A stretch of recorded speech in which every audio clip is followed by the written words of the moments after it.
Hello, friends. Welcome back to the Test Those Breasts podcast. I am your host, Jamie Vaughn. I'm a retired teacher of 20 years and a breast cancer thriver turned staunch, unapologetic, loud supporter and advocate for others, bringing education and awareness through a myriad of medical experts, therapists, caregivers, and other survivors.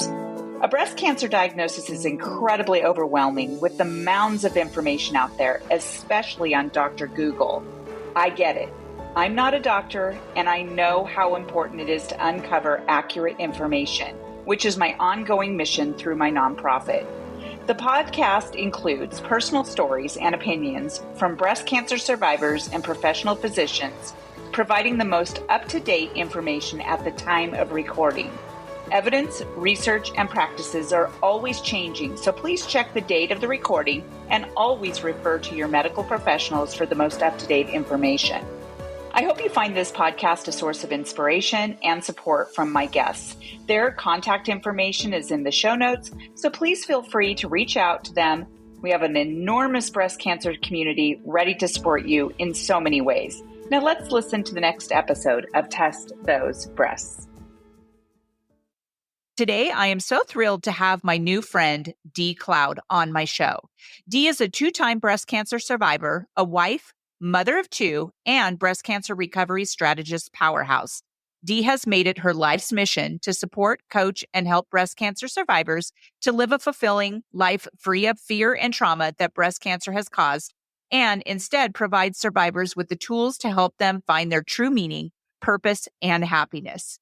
Dee promotes living a healthy, balanced, cancer-fighting lifestyle and strongly believes that every breast cancer survivor has it in them to live an even better life after surviving breast cancer so they can make the rest of their lives the best of their lives.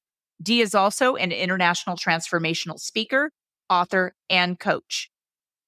Well, good morning, everyone. Welcome back to this episode of Test Those Breasts, and welcome to my guest, Dee Cloud. And we actually met on a Facebook private group for podcasters, and we had a lovely conversation and got to know each other and realized we need to actually interview each other because Dee actually has a podcast as well as many other things going on. So welcome to the show, Dee. How are you doing? Thank you so much for having me, Jamie. I am fantastic and only going to get better. So hi, everybody. Thank you guys for tuning in and listening. I'm happy to be here. You know, I was just thinking after we got off our conversation from before, I thought that Dee, she's awfully gorgeous, beautiful. You have a wonderful aura to you, and you can tell that you are a wonderful human being after I had the conversation with you. And I love the fact that you and I are on a mission to support breast cancer patients and even educate people before they even get breast cancer. You've got a book, you're a speaker, you're all the things. And you are just someone I gravitate to just because I learn a lot from you, and hopefully we can all learn from each other to help this sisterhood that we never asked to be part of, but we just are, right? You are a two-time breast cancer survivor. And that's a big deal. But I want to kind of walk back a little bit before your breast cancer diagnosis, both of them. And if you can just let our audience know, share who Dee Cloud was before breast cancer. Oh, I love that question, Jamie. I think I shared that with you before we got on. Who I was before breast cancer was scared. I was a scared individual who was afraid to live as my authentic self. I was a people pleaser who wanted to make sure that everyone else around me was well and happy. I was too worried about what society would have to say about me, right? So I was a mom, I was a wife, I was a legal assistant. Of all those things, I was a people pleaser. I remember when you told me that when we had our original conversation, and that really struck a chord with me. I've always been a people pleaser. I've always wanted to help everyone. I've always wanted to, help them through their problems or just do the right thing. I was always wanting to make sure that my parents were proud of me. I wanted to make sure that I was sort of in the group, Yes. and being part of them. Yeah. You and I have a lot of parallels, and I think that's why we connected so well. So I'm going to ask you later who D Cloud is now, but I would love to know, and I would love for you to share with our audience what your first diagnosis was like, what happened, what were you feeling at the time, and what were your treatments like? So I was diagnosed in 2005 for the first time with stage 2 inductal carcinoma. And I never saw it as a death sentence for myself, right? I saw it more as a speed bump. And as a matter of fact, I remember telling my care team, like, okay, y'all hurry up and do what y'all need to do because I have things to do. And so my treatment plan was I went through chemotherapy, a lumpectomy, and then 12 rounds of radiation.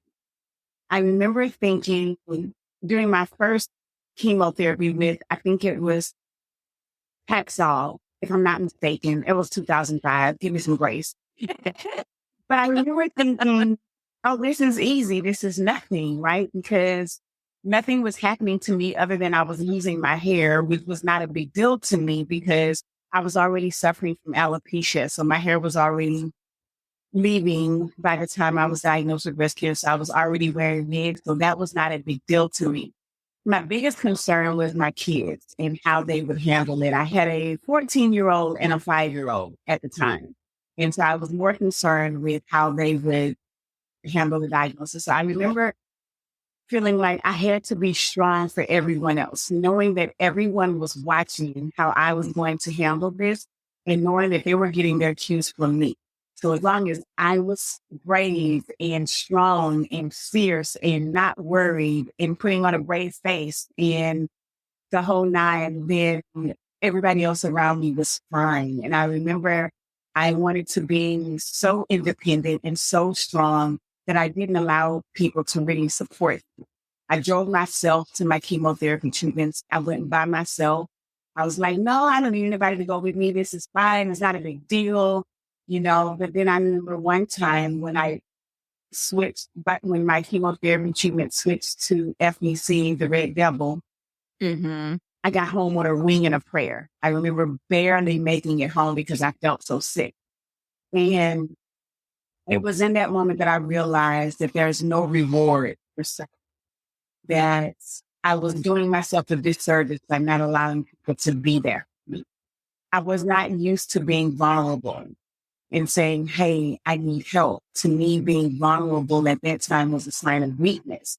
And it meant that I couldn't handle the task before me. So that was a learning experience for me. Something that I learned during my first breast cancer diagnosis is that it's okay to be vulnerable.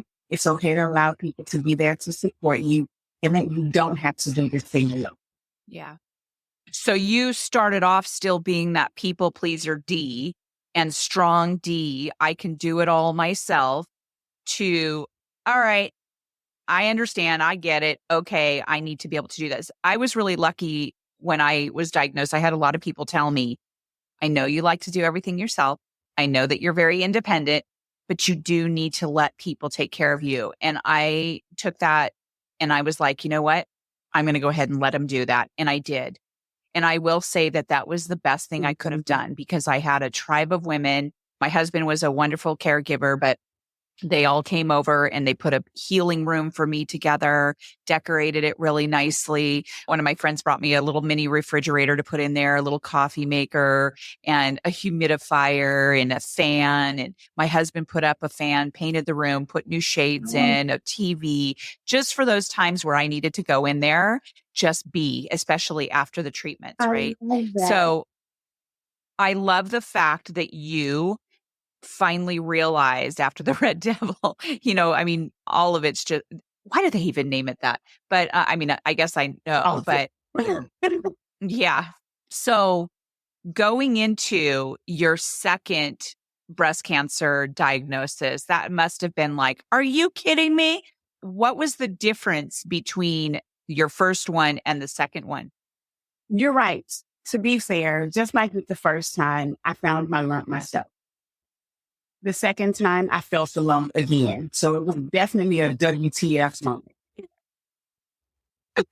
Yeah. But what changed for me is that I realized that during my first breast cancer diagnosis, just like I shared with you earlier, I did everything the professionals told me to do, the doctors, the care team. I went through the surgery, the radiation, the chemotherapy. I did everything they told me to do, but I didn't do anything about the environment that had caused cancer in the first place.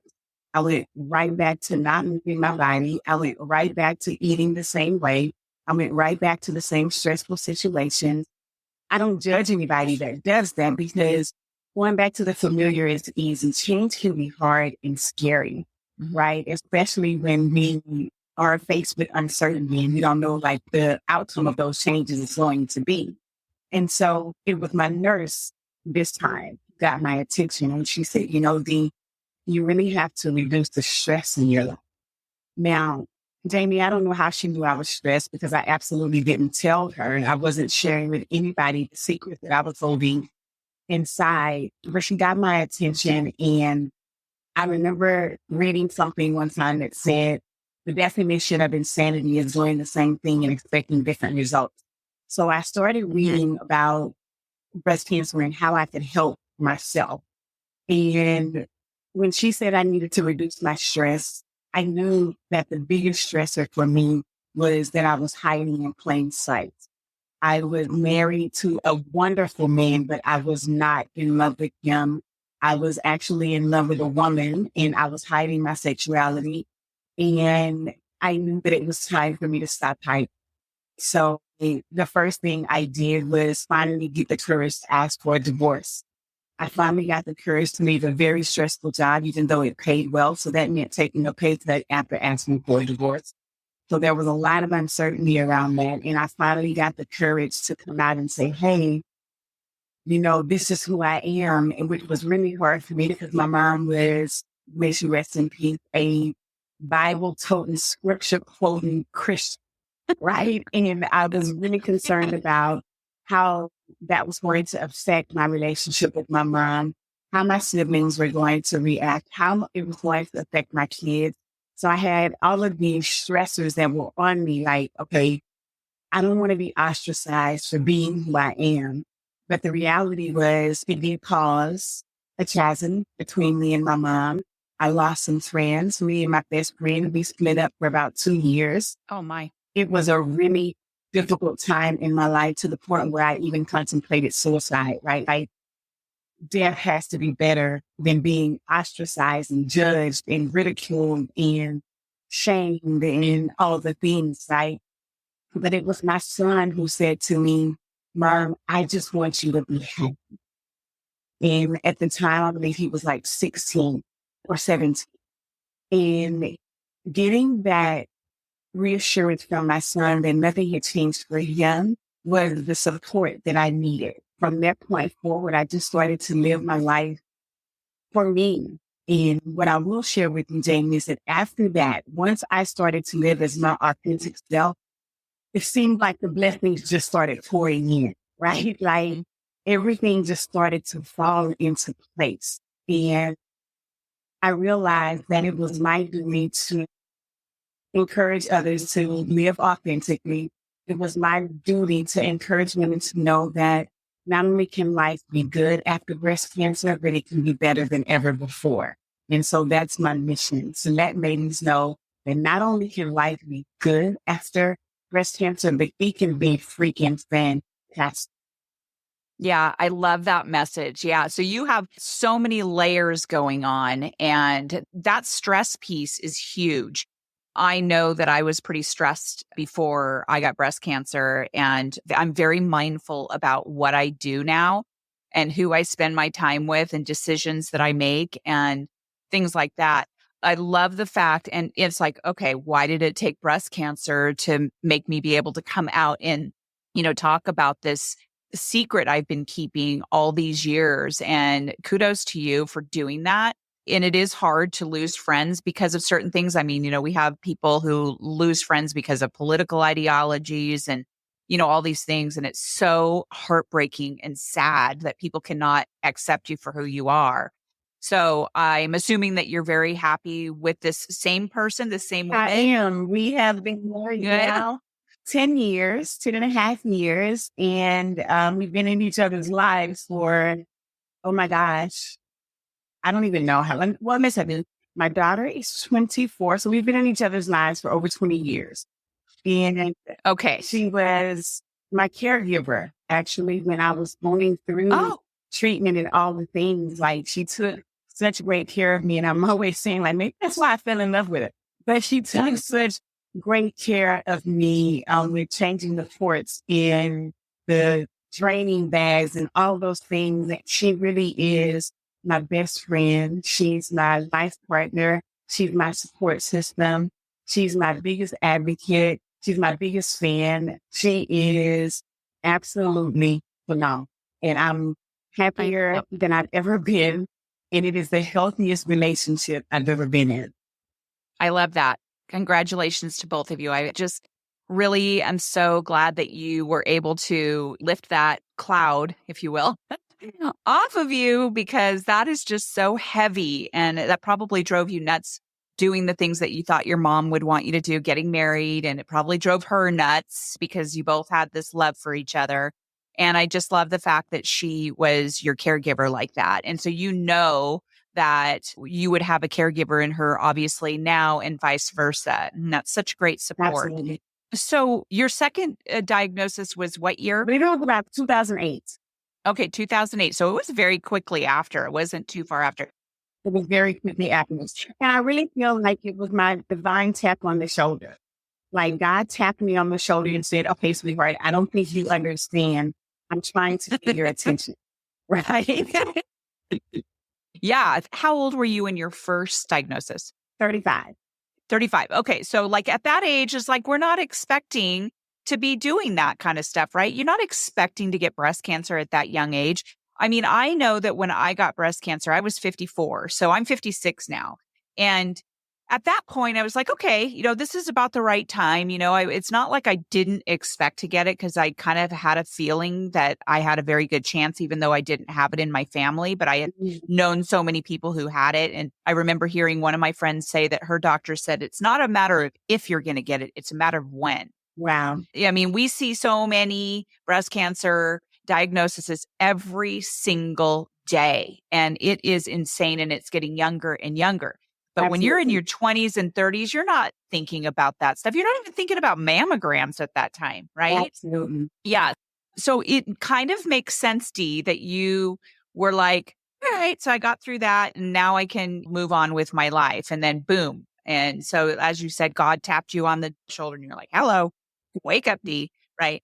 Basically. So what kind of breast cancer was that? Interestingly enough, Jamie, it came back in the exact same spot. Right? Oh. I remember telling my doctors, obviously you didn't get it all, right? But what I learned subsequently is that typically when you have a recurrence, it comes back in the exact same spot. I did not know that. It was a doctor, an oncologist, who educated me on that. And when we talk about, I want to tap back into the stress thing, because what I also just learned, before, research was uncertain about the effects of stress on your life in breast cancer. But now research shows that chemicals that circulate in our bodies as a response to stress can absolutely promote breast cancer. So it's important that we manage our stress and we manage in a healthy way, because we're all going to have stresses. Yeah. Right? Life is going to life. Life is going to do what it does. And it's important that we have healthy outlets for our stress. So you can catch me in the gym 5 days a week from 5 a.m. to 6:30 a.m. Well, good. I'm so glad.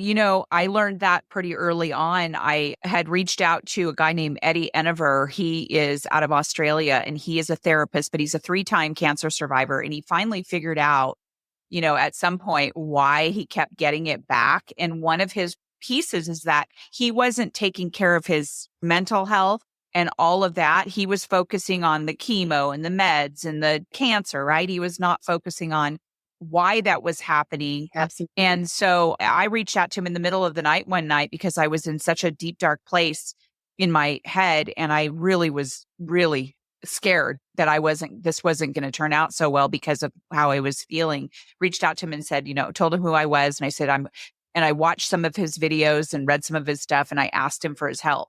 And he is the one who told me that, like Americans in general are in the business of busyness. We're all so busy all the time doing this and that. I mean, obviously other people are around the world as well, but he also said that people needed to take care of their mental health and being able to manage that stress, because I know that I was very stressed before breast cancer. And he says, what happens? We all have cancer cells. Right. But what it does is it creates this perfect storm, is Absolutely. what he called it, and makes it you more open to be struck with cancer. And so it's amazing what it takes for us to change the way that we eat, the way that we move our bodies, the way that we deal with stressful situations. I would imagine you have some boundaries as well that you have created. I definitely have some boundaries that I've created with family members, with friends, with those kinds of things. So what kind of boundaries have you created because of these two diagnoses? I think the biggest boundary for me now, Jamie, is really checking in with myself and not saying yes when I'd rather say no. Mm-hmm. And understanding that no is a complete sentence, that it doesn't have to come with an explanation. That's the biggest boundary that I think that I've set for myself, not taking on other people's problems. My phone used to ring incessantly with other people's issues and problems. And I remember my wife saying to me, that phone never stops ringing. Right? Because I was the go-to person for all of the drama in people's lives. And so I stopped being that for people. What I've found is that I have more peace and I value peace. That's the other boundary, is that I value peace above all things. Mm-hmm. If it's going to stress me out, I ask myself if it's necessary. Is it necessary for me to be involved in this situation, this thing, if it's causing me stress? And if it's a necessary stressor, then I ask myself, okay, so how can we move through this thing with the least amount of stress? And the way I do that, Jane, is by remembering that everything is working for my highest good and just really surrendering to God, the universe, the source, the spirit, whatever you call it, but really surrendering to God and saying, okay, I know that you're working this out for my highest good. Even though I can't see it right now, I'm willing to trust the process and see where this goes. And that alleviates a lot of stress. Yeah, I feel like so many of us take on other people's problems. And sometimes I think to myself, sometimes we do that because of our problems. Like if we can help other people and be that good person to other people, maybe my problems will get better. But you're also not addressing the problem, trying to fix things or whatever. But I just often wonder why so many people are so giving and open and always there for people. And then sometimes it gets them in trouble. Like you have somebody come to you and say, I am having trouble. My husband cheated on me. And you are part of bringing that out into the public. And then it gets you in trouble with your friend. And then you're no longer with your friends. That's happened to me before. Yeah. So I'm really careful about how I'm helping people, by what I'm saying, because somebody might come to you with needing help, but they don't like your answer. They don't like the way that you're necessarily giving advice or whatever. So that's one of my boundaries, is I try not to do that anymore. I try not to give advice anymore. I don't give advice. In fact, one of my friends tease me because my number one question, if I am consulted on something, is first thing I say is, do you want to know what I think? Yeah. What I realized is that a lot of times I was giving unsolicited advice, right? Yes. And now I don't give advice. What I do is I just get inquisitive and I start asking questions and I start getting them to come up with their own answers and their own advice. That's one of the perks of being a breast cancer recovery strategist, is that I've learned to get curious and allow people to come up with their own answers. Yeah, I like that. I was a teacher before breast cancer, and that's sort of a strategy I used in the classroom. I didn't like, you do this, or you should do this, or you should do that, or blah, blah, blah. I would start asking questions and they would come up with their own answers too. That's such a great strategy. I love it. Okay. So what were your treatments like with that second one? With the second one, we just did a unilateral mastectomy. Okay. I was offered tamoxifen for 5 years. And my first question was, is this going to guarantee that the cancer doesn't return? And I remember my care team saying there are no guarantees. And so when I looked at the side effects of tamoxifen and knew that I didn't have any guarantees, I declined. I got judged for that. But, I believe that self-advocacy is really important. This is my body, my choice.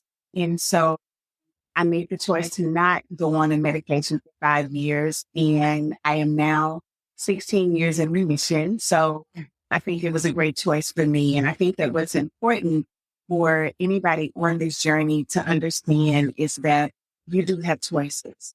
And it's important to get still and consult with Gus, God, universe, source, spirit, and figure out what the best plan for you is. And don't ever get tired of asking your care team questions. Even if that question is just a simple why. If they tell you to do something, the question is just why, right? Get them to explain to you the course of action that they're taking. And I know for me, when I asked why for the tamoxifen, and they were like, well, it will reduce the risk. Well, here I was already on my second bout with breast cancer, and you're telling me it's going to reduce the risk, but there are no guarantees that it's going to reduce the risk. So it just didn't sound like a good option for me. So I declined. Well, I'm so glad that you made the choice that you did. And it is amazing how people kind of interject their opinions about what you're doing with your own body. I got a little bit of that as well. And I feel like that's a very good piece of advice for people who have just been diagnosed with breast cancer, that there are options. And I'm on a personal mission to uncover where all the good breast surgeons are, depending on what kind of surgery you want to have, whether you want to have a single or double mastectomy, whether you want to have implants, or if you want to do an autologous surgery where they use your own tissue to reconstruct, which is what I had. And also, on top of that, uncovering where the nipple tattoo girls are around our country. I'm actually getting 3D nipple tattooing with some breasty friends that one person I've met in person at the hospital for my second surgery in December. Two of the other gals were on the phone and texting every day, and I've never met him in person. And we decided to make it a girls' trip. We're all going to San Antonio, Texas, to Perky, and we are getting our nipple tattoos in May. I love that. I love that. I should meet you guys up there. I never finished my nipple tattoo. I got tired of being poked and prodded, and I'm in Houston, Texas. So well, one of the girls is in Austin. She's a pre-viver. She doesn't need them, but because we're all friends, she's coming for moral support. I love it. One girl's coming from, is she in Tennessee? I think she's in Tennessee. One girl's coming from Washington State. I'm in Reno, Nevada. So you are more than welcome to come with us. I feel like it is a girls' trip of all girls' trips. So we're getting an Airbnb and we can, all stay together. And I'm actually going to meet Crystal and Courtney with Perky in San Antonio next week because I'm going on a business trip. Mm-hmm. It's like a training that I'm going on. I'm a public board member here in Nevada for social workers. And it just so happens it's going to be San Antonio, Texas. So I'm going to get to meet those two girls who I have interviewed on my podcast. I get to meet them in person before we go back in May. And I get to meet 3 surgeons that I've interviewed in San Antonio. I get to meet them in person this next week too. So I am not even kidding, Dee. You are super, super invited. Okay. Well, I was thinking, what's the date? Well, we'll talk about that later, the dates and whatnot. Yeah, it's in May. I'll send you the dates. We didn't want to go there when it was too hot. Thanks. Anyway, and I just want to congratulate you for number 1, getting through both breast cancers. And the second time around clearly was the tipping point of you saying, all right, I'm making my own decisions. I'm going to rock everybody's world with this news that I've been hiding. And now you are 10 years down the road as far as being together. I'm not sure if you were married right then, but for just making those decisions, those are not easy decisions to make. And I know this because I have friends who have also done very similar things, and even being a teacher of middle school and high school kids who are struggling with that secret and dealing with their parents and their friends and all the things. So I'm just super in awe of you, and you look like you're happy. You look healthy, happy, beautiful. I love everything about the journey that you've gone through. So much that you are a staunch advocate, like I am, for breast cancer patients and survivors, and also for people who've never even had breast cancer, what to look for, how to take care of your body, how to listen to your body, how to advocate. You have a book. I think Can you talk about that? I would love to talk about that. So the title of my book is called Beauty in the Breakdown, Finding Peace in the Midst of Life's Disruptions. And in the book, I talk about how everything that happens to us is actually happening for us to elevate us to our next level and planting something in us that we're going to need for the next journey that we're going to embark upon. So me coming out as a lesbian, me having breast cancer, me experiencing childhood sexual abuse, all of those things I talk about in the book, but I talk about the lessons that I've learned from each of those not so positive experiences and how they set me up to later for something that I was going to need later. Like with breast cancer, I learned that it's okay to be vulnerable. I learned that I'm stronger than I think I am. With childhood sexual abuse, I learned that it does not define my worth. It does not take away from who I am. It says more about the person who hurt me than it does about me. With coming out as a lesbian, I learned that the best way to live is to live authentically. Because when you show up as your authentic self, you're going to attract authentic relationships. And that is the definition of happiness. So I learned so much on this journey, and I talk about all of those things in the book and how everything that's happening to you is really happening for you. What a wonderful message. What you just said even brings me back to even more that we have in common. The whole childhood sexual abuse. My situation happened with a babysitter when I was very, very young. And it started to really become clear as I grew older. And now I look back and think to myself, that person will never, ever, ever know how that affected my life. However, I did not let that define me. And I like that message that it doesn't define you. And sometimes we don't realize that until we're like way older, like, Right. yes, it's amazing how things come out later on and things like that. So thank you for sharing that, Dee. I love the fact that you're so vulnerable enough to say it, to talk about it, because there are so many people who are listening to this thinking, oh my gosh, like, okay, I'm not the only one. Or there's so many other people who have dealt with realizing that they were sexually abused or that they loved a woman rather than the man and things like that. And so I just think it's so important just to say it, right? Absolutely. And to understand it and to help people understand that it doesn't make you a bad person or anything like that. What else are you working on? So I have an amazing YouTube channel where I interview breast cancer survivors who are thriving post breast cancer. And the whole basis of the YouTube channel is to provide inspiration, motivation, and determination for ladies who find themselves on their breast cancer journey, right? Like you said, being inducted into the sisterhood that nobody really asked to be a part of, right? It's about, again, to let you know that not only can life be good after breast cancer, but it can be better than ever before. I am also an international speaker, so I'm always looking for speaking opportunities so that I can share, again, with women that not only can life be good after breast cancer, but it can be better than ever before. And I'm also a breast cancer recovery strategist, and I help women who are complete treatment and the whole nine make the rest of their lives the best of their lives by understanding that breast cancer may be a chapter in their book, but it's not the whole story. Okay, well, that's really good to know that you are working on that and that you're an international speaker too. I might have some people that I want to connect you with. But that being said, all of these links, your website, your YouTube channel, and all the things, how to reach you, are going to be in our show notes. But yeah, lots of silver linings, friendships. Like I feel like you and I are friends and we're going to be doing some things together. I have a feeling.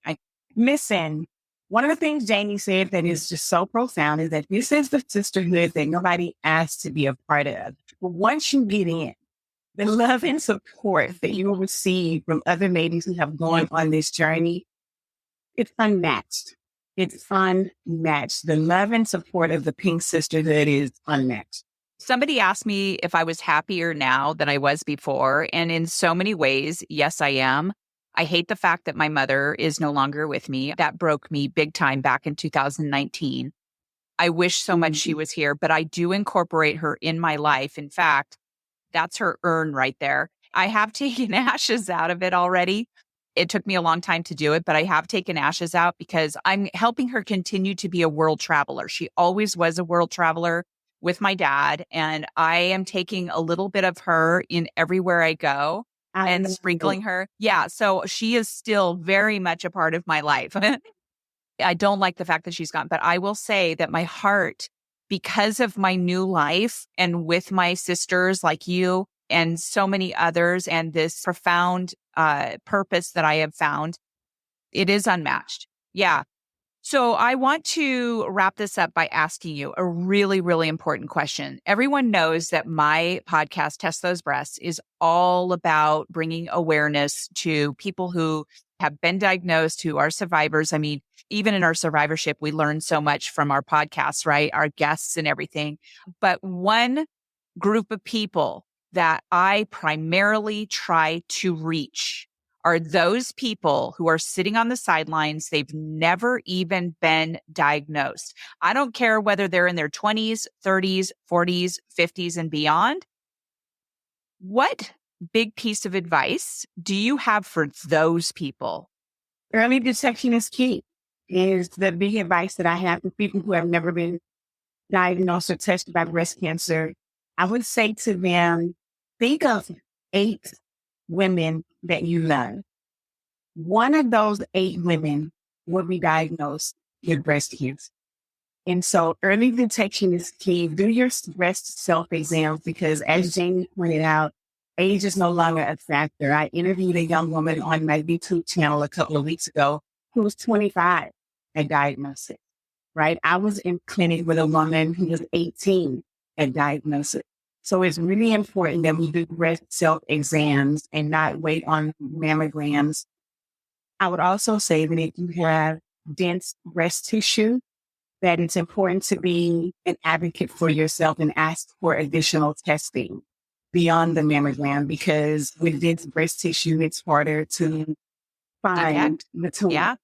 Yeah. So that would be my advice. And then to live authentically, really lean into what it takes for your own happiness and to stop living for the happiness of others. Because when you step into living for your own happiness, that really is where life begins.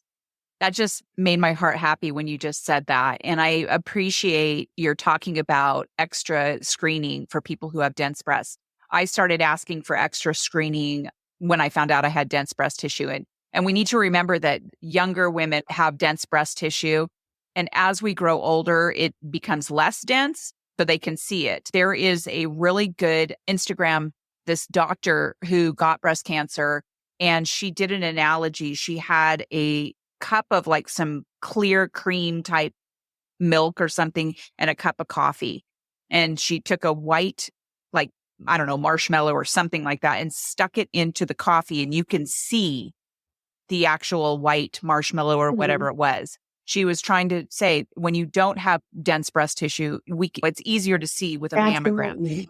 With the milky stuff, you can't see it as well because that's what dense breast tissue looks like. It's like finding a snowflake in a snowstorm. Absolutely. And so asking for that ultrasound along with your mammogram. I literally just told a friend when we met, she said, I just had my mammogram. It came out okay. She says, I do have dense breast tissue. And I said, you need to go back and you need to ask them for an ultrasound. And what did she do? She did it. So yesterday she had her ultrasound. I haven't heard anything back from her, but she wanted to do it for peace of mind. And that's such great advice. Well, Dee, this has been such an amazing conversation. I just feel so lucky to know you. By the way, where are you? I'm in Houston, Texas. Oh, that's right. You did say that. Oh, duh. Sometimes I forget things, when you get older, sometimes. Houston, Texas, and you are going to be hopefully maybe coming with us to San Antonio. That would be just so much fun.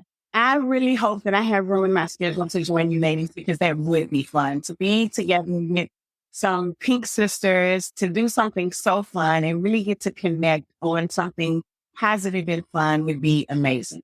Yes, for sure. I'll send you the dates. Well, I really appreciate your being here, and I will be in touch with you. Is there anything you would like to leave us with before we wrap up? Oh, I would like to leave any listeners with the time is now. The time is now to make the rest of your life the best of your life. And no more sitting on the sidelines, no more shrinking, no more people pleasing, but really tap into your spirit, your inner being, and figure out what's it going to take for you to live a life that you love, right? Like one of the things that breast cancer has taught me is that life is short. I am about making sure that I am smelling the roses now. I do things that I enjoy. I got in touch with my core. Get in touch with your core values. That's also one of the things that I want to add. Like for me, matter family, fun, finances, and freedom. So I have created a life designed around those things to make sure that I'm living a life that I love.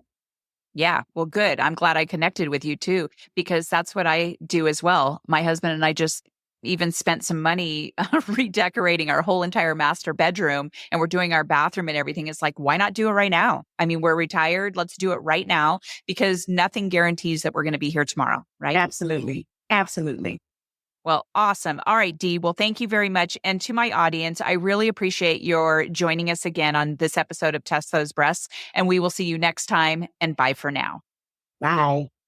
Friends, thank you so much for listening to this episode of Test Those Breasts. I hope you got some great, much needed information that will help you with your journey. As always, I am open to guests to add value to my show, and I'm also open to being a guest on other podcasts where I can add value. So please reach out if you'd like to collaborate. My contact information is in the show notes.